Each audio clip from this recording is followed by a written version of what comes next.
We start in the U.S., where President Biden has announced executive orders introducing limited measures towards gun control. They come as in the latest shootings, the father of a former American football player said his son fatally shot 5 people and injured another in South Carolina before taking his own life. In a separate shooting in Texas, a gunman killed 1 person and wounded 6 others at a cabinet-making business where he worked. In a speech from the White House, Biden hit back at opponents of gun control who say it violates the Second Amendment to the country's constitution. The idea is just bizarre to suggest that some of the things we're recommending are contrary to the Constitution. Gun violence in this country is an epidemic. Let me say it again. Gun violence in this country is an epidemic, and it's an international embarrassment. And for more about U.S. President Biden's measures on guns, Kate Fisher reports from Washington, D.C. Just a few hours after he said that this was an epidemic here in the U.S., that shooting in Texas happened almost to prove his point in a very tragic way.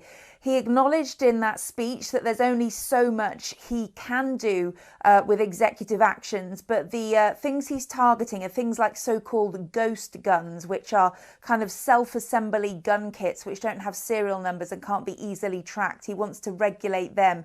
He also wants to restrict stabilizing braces. These are things that you can put on weapons to make them more accurate. These go some way into trying to combat this epidemic, but he knows it's not far enough, because he knows if he wants to really enact on the promises he made on the campaign trail, he needs congressional backing to do so. The Republicans do not want to see any kind of control on gun ownership. They get a lot of funding from the National Rifle Association, a very powerful, wealthy lobby group in the US. Also, most gun owners tend to be Republican voters.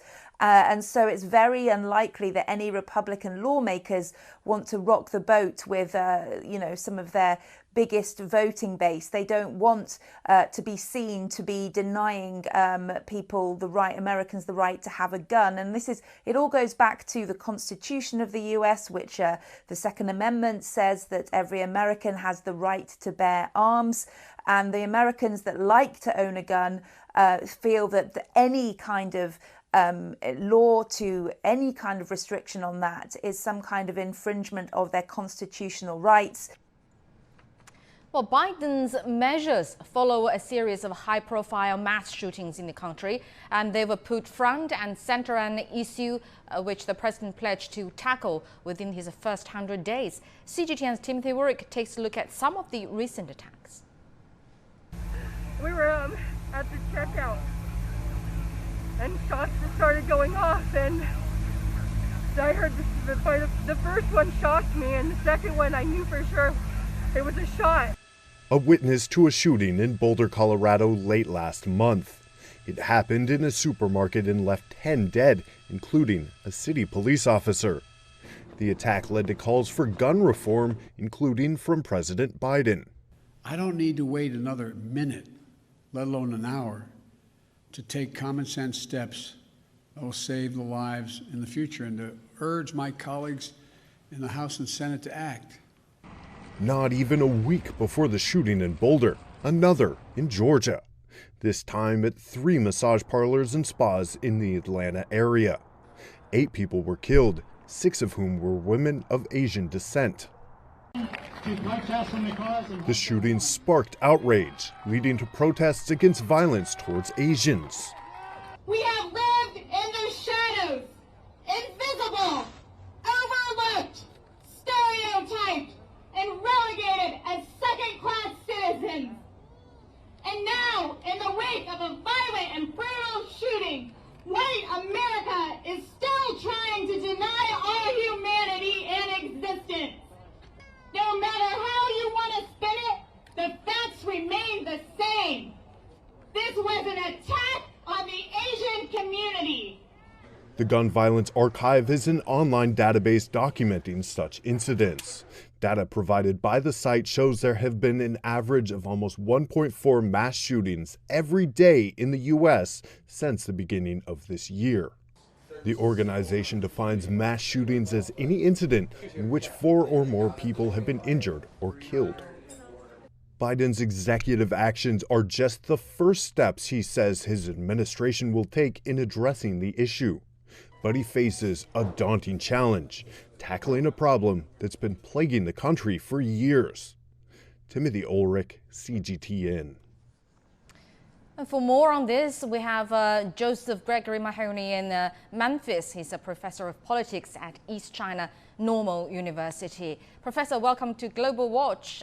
Preliminary data from the FBI shows an increase in violent crimes in 2020 in the U.S. Why did it happen? Well, specifically as it relates to gun violence, we know that there are a number of cofactors, including lax gun controls, a lot of increased personal proximity during COVID with people essentially confined together. We've seen a spike in criminal behavior due to unemployment, as well as a lot of kids, especially high school kids, out of school. We've seen increased distrust of police, increased mental illness, increased drug and alcohol abuse, and weakened social safety nets. These are all likely contributing factors.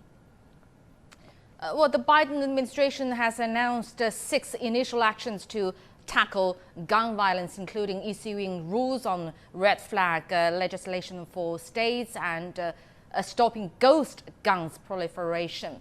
Do you think, because this is a chronic problem in the U.S., do you think Biden can make a difference in gun control? I don't think that anything that he's done so far represents a substantial effort to change. He's definitely serious about it, and he's promised that this is just a start, but we've already seen a large number of gun control advocates today expressing their disappointment.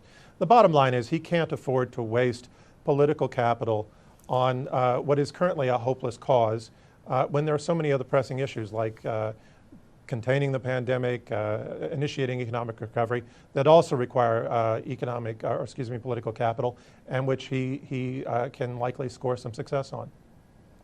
Well, there are some concrete steps this time, though. The White House also said David Chipman is to be nominated as the director of the Bureau of Alcohol and Tobacco and Firearms. This is a key U.S. agency for enforcing gun laws. And this agency has not had a confirmed director since 2015. Why do you think Biden nominated one now? Well, it's his responsibility to nominate one. And I think what's interesting about Chipman is that he's a pragmatist who takes a minimalist approach to gun control. But I think we have to recall that even Trump's more conservative nominee couldn't win confirmation in the then Republican-controlled Senate, and it's unclear that Chipman will fare much better with the Senate still evenly split. Why do you think gun control is so difficult to control? Well, as the lead-in noted, there are constitutional protections that make it very difficult to get any sort of national legislation. Even if you could get the Senate to go along with it, it would still risk a legal challenge in the Supreme Court. But the bigger issue I think that we're facing right now is that we have to remember that given the federal system in the U.S., where we have a federal-state divide, a lot of the gun laws and gun enforcement regimes are handled at the state level. And we've already seen conservative states reacting since Biden's election to loosen their gun laws to counteract any efforts that he might put forward. So the problem is deeply entrenched and will be a long time to resolve, if ever. A long time, or it's mission impossible at all?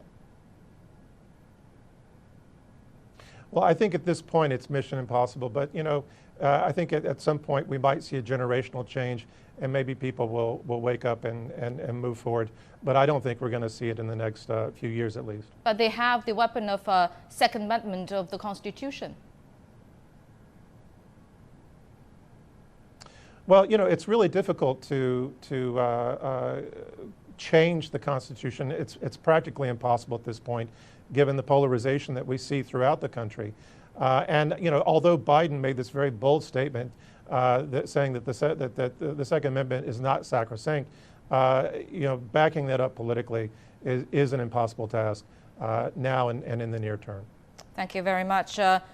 Professor Joseph Gregory Mahoney in Memphis, Professor of Politics at East China Normal University. Thank you very much for your insight.